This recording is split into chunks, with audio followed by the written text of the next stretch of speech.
Hey everyone, it's the Diplomat, and we are on part 47 of the Chris Watts Discovery read-through.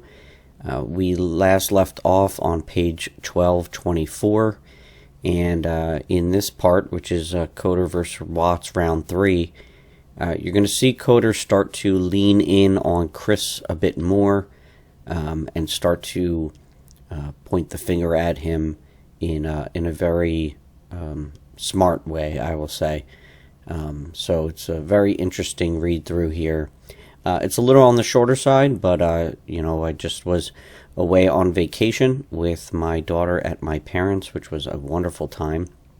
So please make sure you're taking time off this summer if you can, to spend with friends and family. And as always, I appreciate your patience in getting to the rest of this, but we will get through it. So let's jump into it. Okay, all right. Can we talk about something that's kind of hard to talk about? So when I work investigations like this, I like to keep an open mind on everything. And part of keeping an open mind is listening to you talk about your wife and your marriage, and the day she goes missing is the day that you guys have marital discord, okay? So you can understand what I'm thinking about you. Yeah. What do you think about that? It makes me sick to my stomach, honestly. I know, I talked to a few of my friends, this does not look good on you. I'm like, I know. It's like if people knew that we were having marital issues, they're going to look at me, especially with the way everything looks. And it honestly just makes me sick to my stomach, because this is something that I would never do, ever. And I know, you have to look at every vantage point. This is something I would never do to my kids or my wife, at all. I'm not sure, what I could do to make people believe that, just because they knew we were having marital discord, and they automatically look at me. But there's no way I would harm anybody in my family at all. I know we were having marital discord, and we had that conversation that morning, as in she goes and we have no idea where she is or the kids. I promise you that I had nothing to do with any of this. Are you telling me the truth? I am telling you the absolute truth. Why should I believe you? Because I'm a very trustworthy person, and people that do know me, they know how I am a calm person. I'm not an argumentative person. I'm a person that's never going to be abusive or physical in any kind of relationship. I would never harm my kids. I would never harm my wife. And you can talk, you could talk to any of my friends, any of her friends. They know me. They know I'm a low-key guy that's quiet. I'm not about confrontation. I'm not about anything that elevates to that level. You can't, if someone yells at me, screams at me, I just take it, and I just try to get by the wayside and get it back to where it's cool, and just a cool conversation to where, none of that, nothing that gets to that height, because I'm not that person. I've never been that person. Okay. You can imagine my job, okay? And I told you that tonight, we talk about things that might offend you, that we have to get to the bottom of this. You know that. Yeah. Okay. Would you take a polygraph? Sure. Okay. Would you take it tonight? If that's what you want me to do. I've never done one. I don't know, what it involves, but okay. You know what it is? From what I've seen, it goes on your fingers, yeah. You know what the purpose of one is? It's for a lie detector test. Okay. All right. Well, why don't we do this? Let's take a little break. I'm going to come back in here because I have a lot more questions for you, okay? I want to remind you that tonight is voluntary, okay? I can't keep you in here. I won't keep you in here. If you want to get right up and walk out of here, you can do that, okay? All right.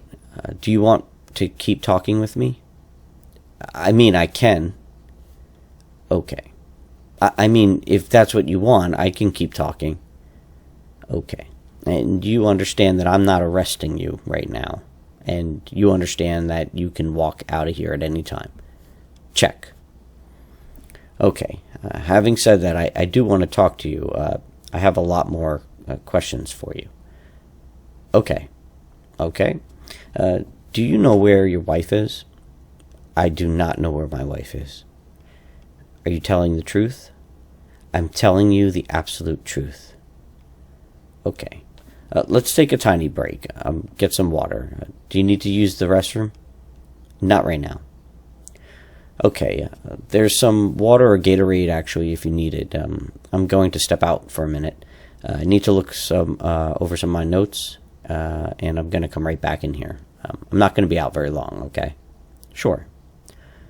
All right. I'll be right back. We'll have everyone else. I'm just going to keep this room for a little bit longer, so just shuffle people through the other rooms.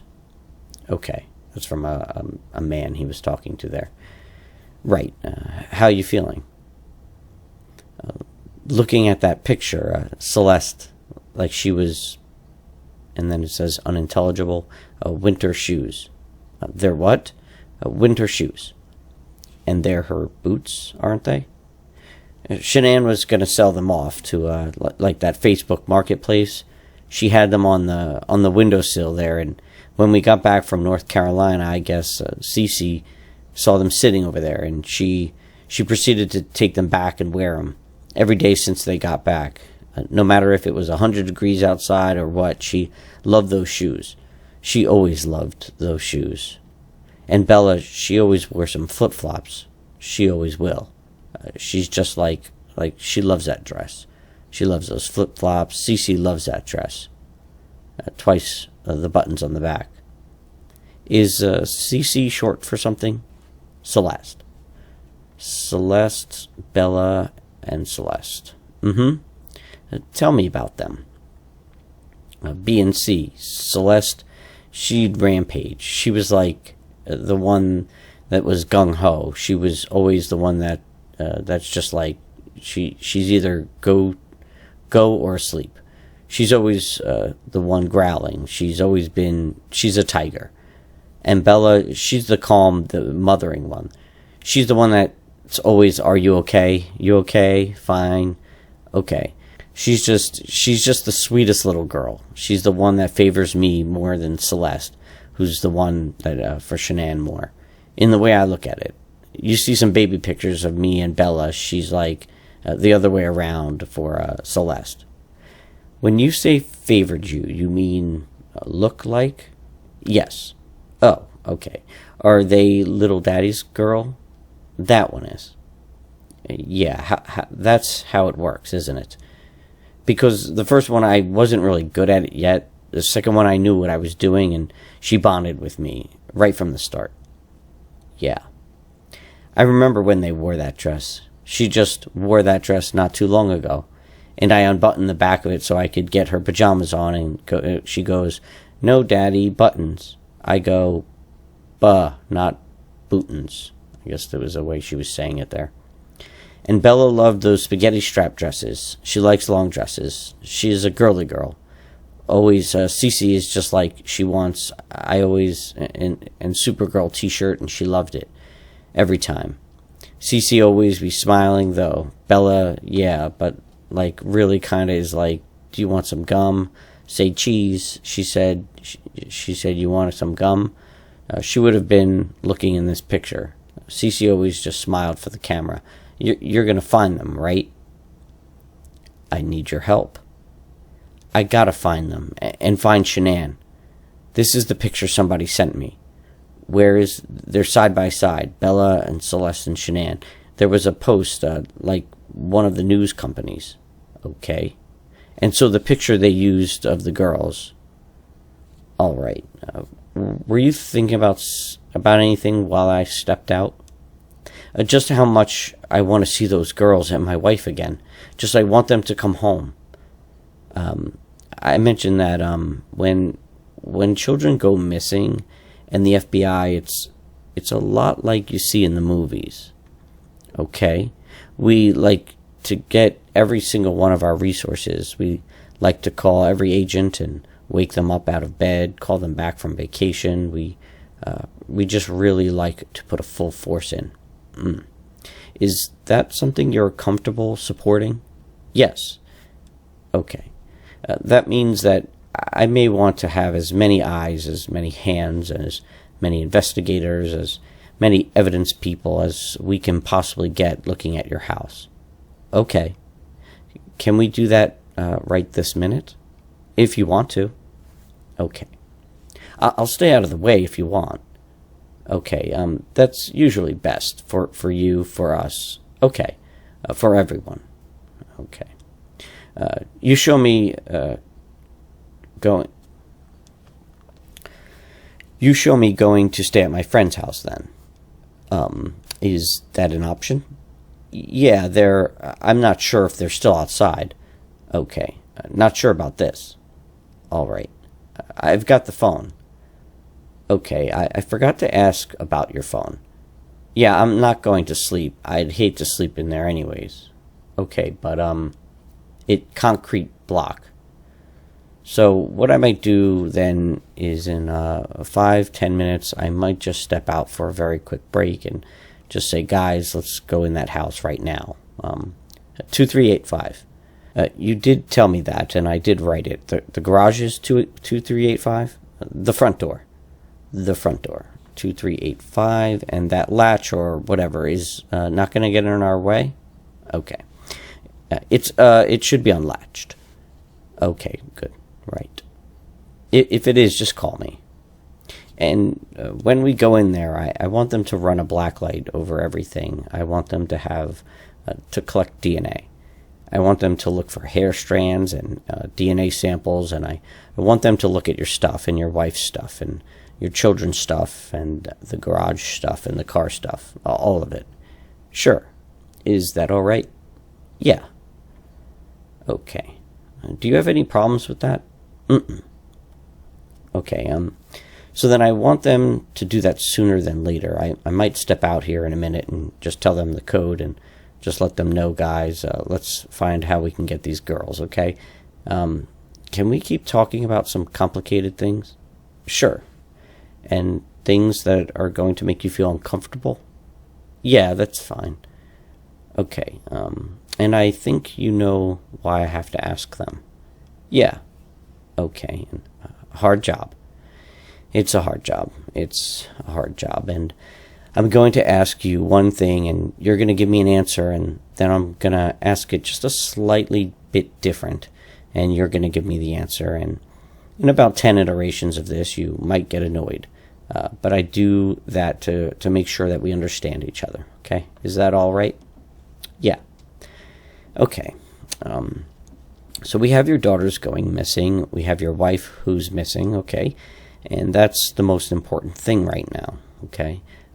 Do you agree with that? Yes. Okay.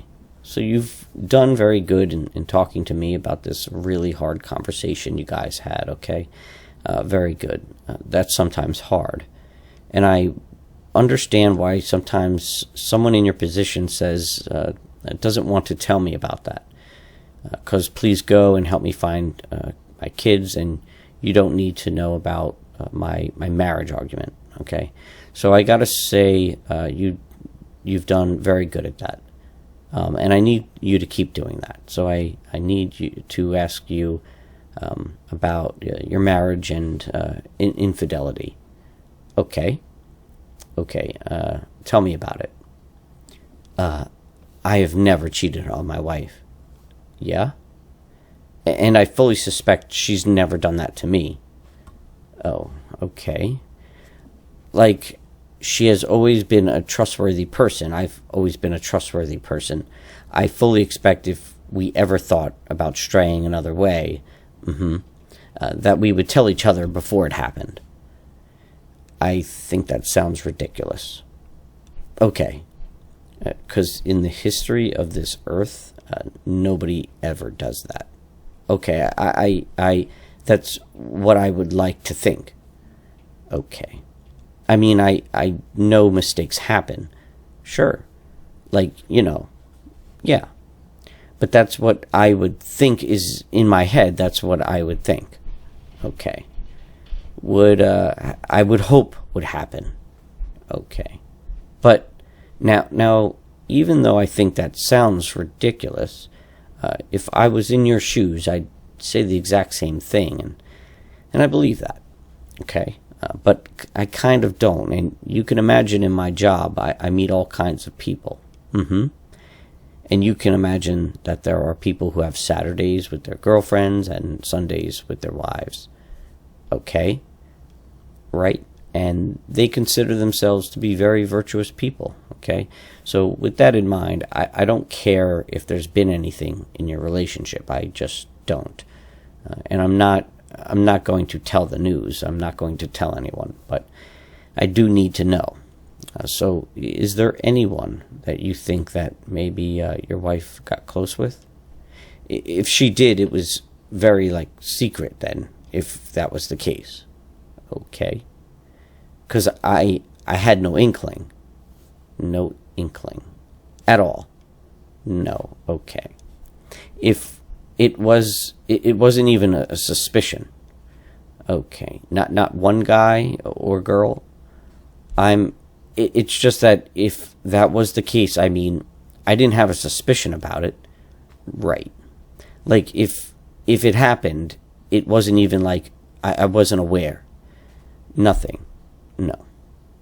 There was no clue. There was no, texting with the phone, back, or, I walk in, swipe kind of thing. Yeah. I didn't really have any of that. Okay. No perfume when she's going out with the girls. She always sprayed something on. You know what I mean. Yeah, I know that. A special perfume. It wasn't like that 1 in a million perfume. Okay. Or something like that, All right. No late nights that surprised you? No. Okay. Now let's talk about you. Okay. On your end, I gotta ask, what's her name? I don't have another one. You sure? I'm sure. Okay. Would you tell me if you did? Yes. Okay. So again, highly trained investigator over here, right? I see pictures of you from a few years ago. And I see you standing before me now. Okay. You've gotten pretty fit. Yeah.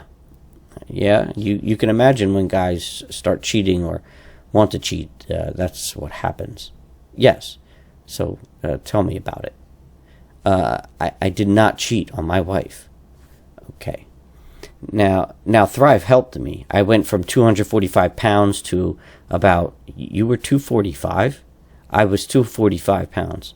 Jesus. And something intelligible for you, man.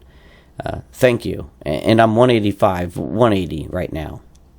And I've been eating cleaner, just trying to the last little bit. Thrive has helped me a lot, but to maintain it and try to eat cleaner has really helped me as well. Okay, and I've got to imagine that maybe there was a girl inspired by that. No. Okay. Why are you falling out of love? Over the last 5 weeks, being by myself and being able to be myself again, I couldn't view myself around Shanann anymore. Why not? It was like I was talking just like I got, walking eggshells type of thing. It's kind of like you feel like you're always doing something that's wrong. It's like you feel like you're never, doesn't make that much sense at all. The timing doesn't make sense to me. Okay, but it's like if you can't be yourself around your wife, who can you be yourself around? Why couldn't you be yourself around your wife? I just felt like I'd always have to change who I was because I was always about, I was doing I'd do everything. Like, I do everything that I could for her. Everything. And then, like, the last, always, like, just like I was just, just being myself, just doing me. And I just thought to myself, like, one of my buddies, Mark, he lives out in San Diego. It's like one big test that he learned, like, he was the worst at one point. And it was, like, so if you could picture yourself, like, if you could picture your wife and she was with someone else, would you get jealous? I was, like, at this point, I'd have to say no. And he was like, well, there's your answer. Like, if you love her, it would be a different answer. When did you start falling out of love? It was in the last 5 weeks. It's been ongoing process. Oh, sorry. It wasn't in the last 5 weeks. It's been ongoing process for probably about a year. Why? I just felt like everything that we had when we first started dating and met, like, we met in 2010, everything, a new relationship spark, everything have gone great, get married, everything's still great, and then, like, people just fall out of love, and that's where I was. Like, I just felt like over the last year, I thought that, like, okay, maybe this is just like a phase, maybe it's, like, just, this is what happens if you've been with somebody so long. Maybe, like, the spark isn't there, you just reignite it somehow, some way. But, our conversations weren't the same. Like, when we were apart, like, everything was just, like, short, and it was just like nothing felt right anymore. The disconnection was there, and it's never felt right anymore. But why? It wasn't there. Like, I didn't feel it. Like, it was like I didn't have that passion anymore. Why not? Honestly, I really couldn't. I can't tell you. Like, it's the passion. I didn't feel it in my heart anymore. I really can't, like, just give you a definitive answer other than that. It's like my heart wasn't in it. I gotta tell you, it sounds like a load of horseshit to me. What about the girls? Bella and Celeste are the light of my life. I'd do anything for those girls. I'd step in front of a bullet, stand in front of a train for those girls. It doesn't add up to me. Then why did the spark die? The parental relationship between me and Shanann has nothing to do with the love I have for these girls. I mean, you love the girls. They're the light of my life. I would do anything for them. But me and Shanann talked about, like, if we separated or if we stayed together, like, what's the best for the kids? Like, do we stay together for the kids? That you need to look it up. It doesn't work that way. Like, it might cause more issues for the kids later on down the road. Their psyche, their personality, or something they know when they can, they get older and can see, like, mom and dad don't sleep in the same room anymore, like, what's going on type of thing. Okay, if you had to guess, if you had to put your finger on it, if you had to, why do two people that have kids that they love, what happened? Part of that was unintelligible. I mean, you can't take the kids into the factor, because, like, when the love you have for your kids is going to be, like, exponential. I mean, it'll, no matter what, that would never die. Because they're your kids. That would never die. Between you and your wife, like, the love that you have for each other, like, from the start to finish, like, from right when you started to where you're in, if your relationship ends, like when you're in that type of relationship, you're with somebody that long, something happens. Like, something like, if it's just conversations, or if it's just, like, it's not attractiveness at all. Like, it's just a connection that isn't there. Like, when you can, like, look at someone and are just, like, put your forehead to their forehead, and you just, like, hold them, that, what each other's thinking. That's a connection. I didn't have that connection anymore. Okay. What do I do to help you walk out of this room and not look like the person who's responsible. You have to trust me that when I tell you that these two beautiful girls right here, I did nothing to them and to my beautiful wife. I did nothing to her. Like, you have to trust me and believe me. Like, I know you don't know me as a you've known me for like 2.5, 3 hours. And I don't know what your opinion is, but you have to realize that these two beautiful girls right here and my wife, I had nothing to do with the disappearance. Like, they were taken, someone has taken, they're safe somewhere, we don't know. I had nothing to do with this act of like evil cruelty, whatever has happened here. Because my love for these two girls and my wife, like, I don't want anything to happen to them. I'd never want anything to happen to them. No matter if me and my wife separate or not, or divorce or anything. I never wish harm on anybody, on a human being in general. Okay. Like, just seeing that picture, like, I need them. I want them to just run through that front door and just grab me. Or just or just tackle me, knock me to the floor, bust my head open. I don't care. The amount of love I have for my family is exponential, and it's never gonna die. And I want them back. Okay. I have to have them back. Tell me about a normal day in your house. Well, what, like when I'm actually home all day? Let's pick a day. Okay. So that's where we're going to end this part. I think there's some really interesting aspects of the interrogation in this part. As you can see, Coder is really starting to break Chris down while still getting him to agree for a quote-unquote full force investigation into his house. Tells him very clearly that, I'm not arresting you. This is completely voluntary. You're allowed to get up and leave. And Chris was caught in this bind of trying, as I always say, trying to appear innocent while trying to cover his tracks. So it was quite a dilemma for Chris, I think. Coder also, it's pretty amazing. He related to Chris by saying that, in that one part that he would say the same thing, even though he said to Chris, what you just said sounds completely ridiculous. He went back to that, relating to Chris to show some empathy, show some sympathy of what he's going through, while right in the flip side saying, but everything I hear you saying is garbage. And it's a pretty amazing tactic that he uses.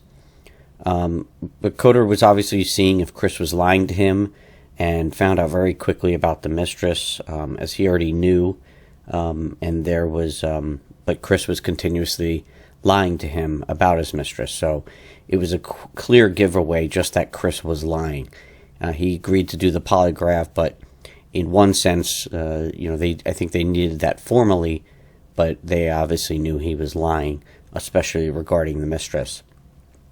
And then lastly, Chris was clearly rambling and not making a lot of sense. I don't know if some of that is the transcript, but most of it assuredly is Chris just not making sense. He's been, he has his back to the wall. Coder is, very bluntly saying, how do I know you're not the one?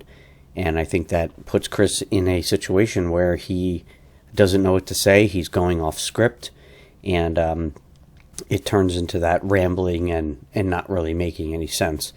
And obviously any dad in this situation that was innocent would be acting about as completely opposite as Chris as possible, because they wouldn't be worried about, ensuring the police know how trustworthy they are and how much they wouldn't do anything to their kids or their wife. And so it's just so clear that Chris is just lying to them. So with that, I just want to say I did watch Frank Rusek's video. I will say I struggled a bit with whether to continue. And I know what he was saying is really for, and mainly for those folks that are either treating them poorly or really running with conspiracy theories. I think it's sickening that anyone could treat them in a negative way. I just don't get it. It's like not of this world. So I simply condemn those folks, and I hope that folks can be a little kinder, a little more respectful to this family and what they've gone through. And let's just all make sure that we're thinking about that in any conversations we're having, any posts we're making. Let's just make sure we're remembering what Frank asked for and what the family's asked for. And I will continue to complete this. I think there's a lot of other things that this could be helpful for, especially around all the police interrogations and that whole aspect. And so I want to continue to do this and finish this project in loving memory of Shanann, Bella, Celeste, and Nico. And God, we pray for the Rusek family. We ask that you change the hearts of those that are going after them, that are attacking them and saying absolutely horrendous things. We ask that they leave them alone. We ask that those that are spreading conspiracy theories, those that are shedding Shanann in a bad light, that you change their hearts to stop, and that you grant this family as much peace as possible. And we ask that you also guide us as we continue to be involved in learning more about this, that you keep us in acting in a way that's respectful. This is The Diplomat. Have a great day.